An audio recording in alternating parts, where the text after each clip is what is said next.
رشتے ٹوٹ جاتے ہیں، ماں باپ بھی اکثر اس کا باعث بنتے ہیں، بچیوں کو مس گائیڈ کیا جاتا ہے، اور بہت یعنی ایک آپس کی ناک کا مسئلہ بنا کر کہ اس کو کھڑا کیا جاتا ہے اور بڑا طوفان کھڑا کر دیا جاتا ہے اور گھر ٹوٹ جاتا ہے۔ رسول اللہ صلی اللہ علیہ وسلم دوپہر کا وقت ہے، اپنے گھر میں تشریف لائے، حضرت فاطمہ الزہرا رضی اللہ تعالی عنہا کے گھر میں تشریف لائے، یہ آپ کے داماد کا گھر ہے، اور عرب کے رواج کے مطابق دوپہر کے وقت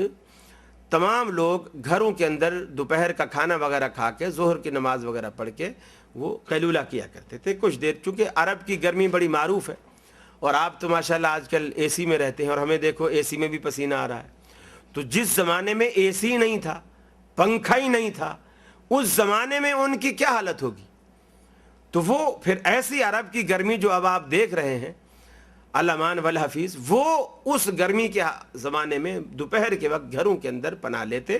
اور قیلولہ کرتے، اور اس وقت میں اللہ تبارک و تعالیٰ کے رسول نے بھی عام آدمی کو کسی سے ملنے کے لیے منع فرمایا کہ یہ جو قیلولے کا وقت ہے۔ اسی طرح عشاء کے بعد جب کچھ آدمی کو اندازہ ہو جاتا ہے کہ اب گھر والے سو گئے ہوں گے،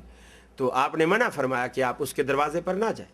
اور اگر کوئی ایمرجنسی ہے، بہت ضروری بات ہے، تو آپ 3 دفعہ دروازہ نوک کریں، 3 دفعہ دستک دیں دروازے پر، یا بیل بجا رہے ہیں 3 دفعہ بیل دیں، یا اگر آپ موبائل پہ رنگ دے رہے ہیں، فون پہ دے رہے ہیں، تو اسی حکم کے مطابق آپ 3 تک رنگ جانے دیں، اور اس کے بعد آپ اپنا موبائل بند کر دیں۔ دوبارہ اس کو، بعض لوگ ہوتے ہیں دروازے پہ گھنٹی بٹن پہ انگلی رکھ کے کھڑے ہو جاتے، گھنٹی بج رہی، گھر والا سارے پریشان، بچے پریشان، کھولو یعنی اب وہ دروازہ کھول کے ہی رہے گا، اگر ملنے کے لیے نہیں تو کم از کم ڈانٹنے کے لیے ہی کھولے گا تو صحیح نا۔ تو یہ طریقہ اسلامی نہیں۔ رسول اللہ صلی اللہ علیہ وسلم دوپہر کو آئے،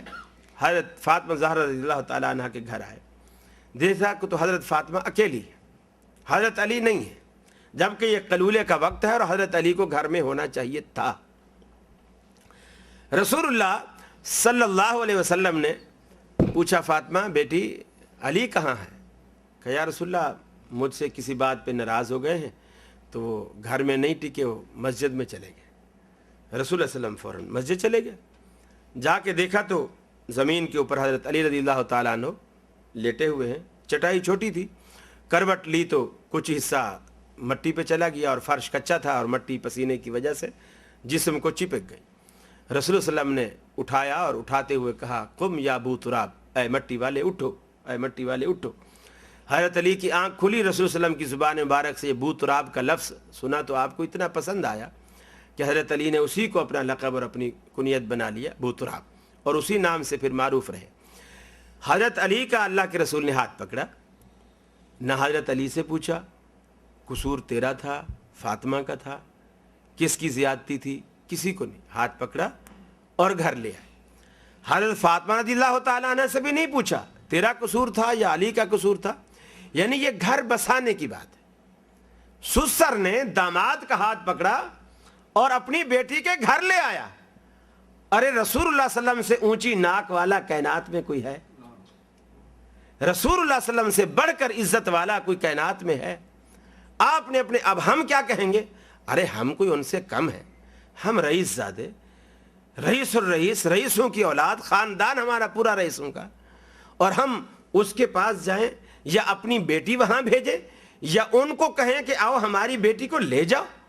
ارے ہماری بیٹی تو لاکھوں میں ایک ہے، وہ لاکھوں میں ایک کر کے ساری عمر گھر میں بٹھا کے بیٹی کے گھر تباہ کر دیتے ہیں، آخر وہ ایسی ایج کو پہنچ جاتی ہے پھر اس کے رشتے آنا بند ہو جاتے ہیں۔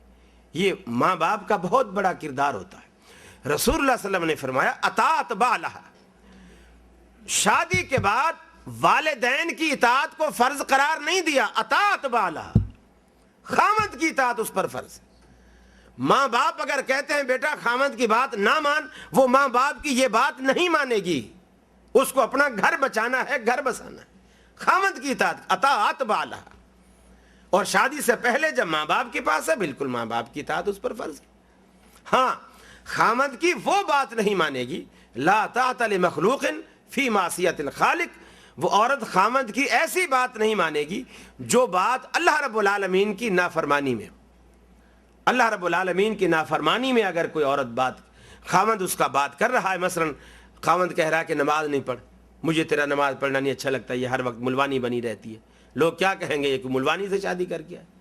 میں تو ابھی امریکہ سے پڑھ کر آیا ہوں، میں تو تجھے بالکل آزاد خیال سمجھتا تھا، تو میرے پیچھے پتہ نہیں کیا ہو گئی،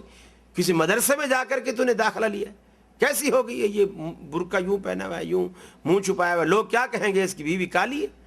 ارے منہ نکال، کیسی خوبصورت ہے، دنیا دیکھے کہ میں نے کیا چیز لایا ہوں، میں کیسی دلہن ہے میری۔ تو یہ جو چیز ہے لا طاعۃ لمخلوق فی معصیۃ الخالق، اب اگر خامد ایسی بے حیائی پر اتر آیا ہے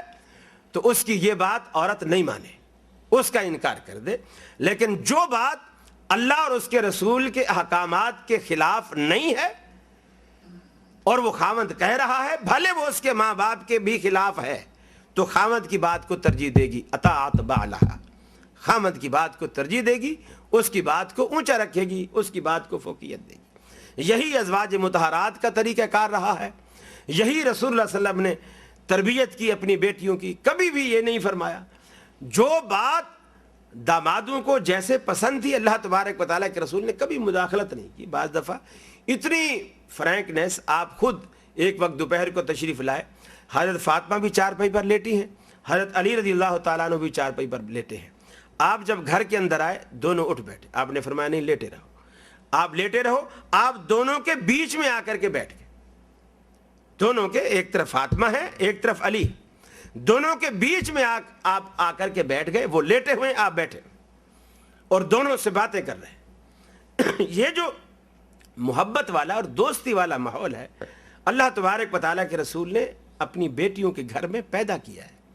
یہ وہ اصول ہیں جو گھروں کو بسانے والے ہیں۔ اطاعت بعلہا، خامد کی اطاعت اور خامد کی فرما برداری۔ اب دیکھو بعض دفعہ ایسا بھی ہوتا ہے،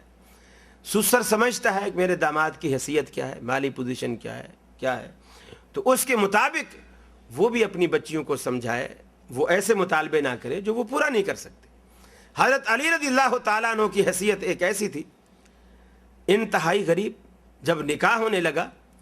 تو صحابہ کرام میں سے غالباً حضرت ابوبکر صدیق رضی اللہ تعالیٰ عنہ حضرت علی کے پاس گئے اور کہا کہ رسول اللہ صلی اللہ علیہ وسلم کی بیٹی کے نکاح کا معاملہ ہے اور ہم چاہ رہے ہیں کہ تم اس سے شادی کرو۔ حضرت علی نے فرمایا انتما، حضرت عمر بھی ساتھ تھے، انتما قشرتما جرحی، تم نے میرا غربت والا زخم کریدا ہے،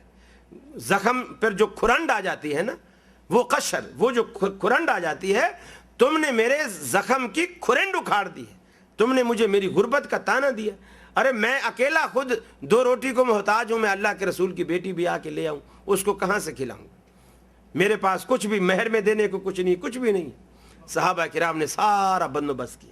یہ مسئلہ بھی آج بتاتا چلوں، جو لوگ اکثر دلیل دیتے ہیں، رسول اللہ صلی اللہ علیہ وسلم نے حضرت فاطمہ تو زہرا رضی اللہ تعالیٰ عنہ کو جہیز میں ایک چکی دی تھی، ایک پانی کا مشکیزہ دیا تھا، ایک تکیہ دیا تھا چمڑے کا بنا ہوا، اس میں کھجور کے پتے بھرے ہوئے تھے، وغیرہ وغیرہ۔ یہ تو اس سے ثابت ہوا کہ بچیوں کو جہیز دینا چاہیے، اس سے ثابت نہیں ہوتا۔ دیکھو رسول اللہ صلی اللہ علیہ وسلم انصاف کرنے والے تھے، آپ نے 4 بیٹیاں بھی آئیں، حضرت رقیہ بھی آئی، زینب بھی آئی، فاطمہ بھی آئی اور ام کلثوم بھی آئی، آپ نے کسی اور بیٹی کو کچھ نہیں دیا، صرف فاطمہ کو دیا، کیوں؟ جبکہ آپ انصاف کرنے والے تھے۔ در حقیقت آپ کی باقی بیٹیوں کے سارے شوہر الحمدللہ کھاتے پیتے تھے، ان کو کوئی، یہ جو آپ نے دیا نا، یہ بیٹی کا جہیز نہیں تھا، یہ داماد کا تعاون تھا، یہ داماد کا تعاون تھا۔ چونکہ حضرت علی رضی اللہ تعالیٰ عنہ انتہائی غریب تھے، رسول اللہ صلی اللہ علیہ وسلم نے ایک تعاون کے طور پر چلو ان کی ایک مدد ہو جائے گی، اور یہ گفٹ کی ایک بہترین شکل ہے کہ ڈائریکٹ ان پر عزت بھی مجروح نہ ہو کہ یار میں اتنا غریب ہوا، لوگ مجھے تکیے دے رہے ہیں، کوئی مجھے یہ چکی دے رہا ہے، کوئی مجھے یہ دے رہا ہے، نام کر دیا بیٹی کے، یعنی اس حوالے سے، اس ذریعے سے اس گھر میں پہنچا دیا، تعاون ان کا ہو گیا، عزت نفس بھی مجروح نہ ہو، بات بھی رہ گئی اور تعاون بھی ہو گیا۔ تو رسول اللہ صلی اللہ علیہ وسلم دوپہر کے وقت آئے، حضرت فاطمہ رضی اللہ تعالیٰ عنہ نے موٹے کپڑے پہنے ہوئے، موسم گرمی کا ہے، اس موسم میں لوگ پتلے کپڑے پہنتے ہیں، اور پتلا کپڑا اس وقت ظاہر بات ہے وہ یہ اس طرح کے کارخانے فیکٹریاں تو ہوتی نہیں تھی، پتلا کپڑا بڑا مہنگا ملتا تھا، حضرت علی کی حیثیت نہیں تھی، موٹا کپڑا سستا تھا، حضرت علی نے سستا کپڑا پہنایا ہوا تھا اپنی حیثیت کے مطابق۔ حضرت فاطمہ کھجا بھی رہی ہیں، جیسے گرمی دانے نکل آتے ہیں جسم پر، اور خارش بھی ہوتی ہے، پسینہ بھی آتا ہے، حضرت فاطمہ کھجا. اب رسول اللہ صلی اللہ علیہ وسلم نے دیکھا باپ ہے, تکلیف تو ہوتی ہے, ہر باپ کو تکلیف ہوتی ہے کہ جب بیٹی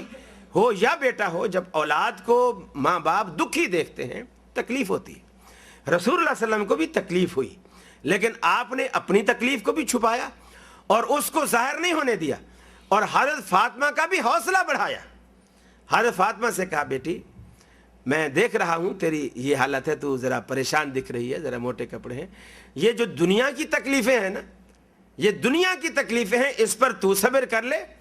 آخرت کی ساری نعمتوں کا میں ضامن ہوں, جنت کی ساری نعمتیں تمہیں ملیں گی اگر دنیا کی ان تکلیفوں. یہ ایک حوصلہ بڑھا ہے کہ یہاں تو صبر کر لے, جنت تیرے لیے کھلی ہے, اللہ نے تیرے لیے جنت رکھی ہے. تو یہ ماں باپ ہیں جو بیٹیوں کا گھر بساتے ہیں. رسول اللہ صلی اللہ علیہ وسلم جو باپ بھی تھے اور بیٹی کا گھر بسانا چاہتے بھی تھے اور بیٹی کا گھر بسانا جانتے بھی تھے, اور آپ نے اسی لحاظ سے ایسی تربیت کی, ایسی تعلیم دی, اور برمحل بر موقع آپ نے ایسی ایسی باتیں کی کہ حضرت فاطمہ کا حوصلہ بڑھتا رہا. یہ نہیں کہا کہ یہ تو دماد کنگلا ہے, ہم تو سمجھے تھے, ہمیں پہلے اس نے بتایا تھا ہماری وہاں 2 ڈور کارنر کی دکان ہے اور ادھر ہماری آٹے کی مل ہے اور ادھر ہماری کپڑے کی فیکٹری ہے, یوں بتایا تھا وہ بتایا تھا. یہ تو بالکل کنگلا نکلا ہے. کوئی بات نہیں, آجا میں ہاتھ پکڑ کے بیٹی کا گھر لے گئے, ہم گھر بیٹھیں گے, خلا لیں گے, یہ کریں گے, وہ نہیں. ہر چیز کھلی, پہلے دیکھو بھالو, اور انہوں نے آپ سے کوئی دھوکہ نہیں کیا, فریب نہیں کیا, انہوں نے اپنی ہر چیز اصلیت دکھائی ہے. اور اگر کوئی انہوں نے دھوکہ کیا بھی ہے تو وہ اپنے دھوکے کی سزا خود پائیں گے. اب آپ بیٹی کا گھر نہ اجاڑیں, اس کو حد المقدور کوشش کریں. رسول اللہ صلی اللہ علیہ وسلم نے فرمایا ان ابغض الحلال عند اللہ الطلاق, جو چیزیں اللہ نے حلال کی ہیں ان حلال کی ہوئی چیزوں میں بھی اللہ رب العالمین کو جو سب سے زیادہ ناپسندیدہ چیز ہے وہ طلاق ہے. اس لیے آدمی حد المقدور اس چیز سے بچے, اس کو کھیل نہ بنائے, تماشا نہ بنائے, بات بات پہ طلاق, بات بات پہ طلاق, یہ کھیل نہ بنائے, اس سے حد المقدور بچے, اس لیے کہ اللہ کو ناراض کرنے والی. تو فرمایا اطاعت بالہا, اپنے خامند کی اطاعت کرے, اس لیے کہ خامند کی اطاعت جو ہے یہ اس کا گھر بسانے والا گھر بسائے گا اور اس سے محبت پیدا ہوگی. جب وہ فرما برداری کرے گی, بہت ساری باتیں ایسی ہوتی ہیں. ایک صحابی اکثر رسول اللہ صلی اللہ علیہ وسلم کے پاس آتے اور آ کر کے اپنی بیوی کا گلہ کرتے, میرے خیال میں بند ہو, رسول اللہ صلی اللہ علیہ وسلم کے پاس آتے اور آ کر کے اپنی بیوی کا گلہ کرتے اور آ کر کے کہتے یا رسول اللہ میری بیوی ایسی ہے, میری بیوی ایسی ہے, وہ تو ویسی ہے, وہ تو گویا وہ یہ اللہ تبارک و تعالیٰ کے رسول سے کہلوانا چاہتا تھا کہ آپ کوئی ایسا مجھے حکم دیں تاکہ میں اس کو چھوڑ دوں. روز آ کر کے بتائے. ایک دن اللہ کے رسول نے بھی کہہ دیا بھئی تو جب اس سے اتنا تنگ ہے تو پھر چھوڑ دے, پھر چھوڑ دے تو اس سے. یہ بالکل ایسی بات ہے جیسے 2 آدمی لڑ رہے ہوں اور آپ پہلے ان کو چھڑوانے کی کوشش کریں, بھئی نہیں لڑو, بھائی نہیں لڑو, بری بات ہے, بری بات. اب وہ آپ کو ہی دھکا دے دیں, پرے ہٹ یار, پرے ہٹ, آ گیا بڑا چھڑوانے والا. اب آپ کو آیا غصہ, آپ نے 2 ڈنڈے پکڑے, جا کر کے ایک اس کے ہاتھ میں دے دیا, ایک اس کے ہاتھ میں دے دیا, اب لڑو. رسول اللہ صلی اللہ علیہ وسلم نے ایسا کیا, وہ روز آ کے گلہ کرے میری بیوی ایسی ہے, میری بیوی ایسی. تو آپ نے فرمایا جب اتنا تنگ ہے تو کاہے کو رکھے ہوئے ہیں, چھوڑ دے اس کو. اب جب اللہ کے رسول نے کہا نا چھوڑ دے, یہ ایسا تھا جیسے آپ نے ڈنڈا پکڑا دیا کہ اب مار اس کو. اب وہ کہنے لگا یا رسول اللہ وہ چھوڑ تو دوں لیکن وہ پھر روٹی بھی پکاتی ہے, پھر وہ کپڑے بھی دھوتی ہے, تو چھوڑ دوں گا تو پھر کپڑے بھی مجھے دھونے پڑیں گے, پھر روٹی بھی مجھے پکانی پڑیں گی. تو آپ نے فرمایا پھر سہ لے, جب تیرے کو اس کی کچھ خوبیاں بھی, یہ رسول صلی اللہ علیہ وسلم کا عام حکم ہے کہ ہر عورت میں اگر کوئی برائیاں نظر آ رہی ہیں تو اس میں یقیناً کچھ اچھائیاں بھی ہوں گی. تو جس وقت اس کی کوئی برائی تمہیں تنگ کرتی ہے, کوئی برائی تمہیں ستاتی ہے, تو اس وقت اس کی کسی خوبی کو یاد کیا کرو تاکہ وہ اس کی وہ جو نفرت آئی ہے اس کی برائی کی وجہ سے وہ نفرت بیٹھ جائے, وہ نفرت دب جائے. تو خامند کی اطاعت کا رسول اللہ صلی اللہ علیہ وسلم نے اتنا حکم دیا ہے کہ عورت جو ہے وہ خامند کی فرما برداری کرے, خامند کی اطاعت کرے, خامند جس جگہ جانے سے منع کرے اس سے منع ہو. حتیٰ کہ رسول اللہ علیہ وسلم نے فرمایا اس قدر اطاعت کہ اگر عورت تندور پہ روٹیاں لگا رہی ہے, روٹیاں لگی ہوئی ہیں, ابھی اتارنی ہے, نہیں اتارے گی تو جل جائے گی, اور اس وقت اس کو خامند نے اپنے پاس بلایا ہے, فرمایا وہ روٹی کو جلنے کے لیے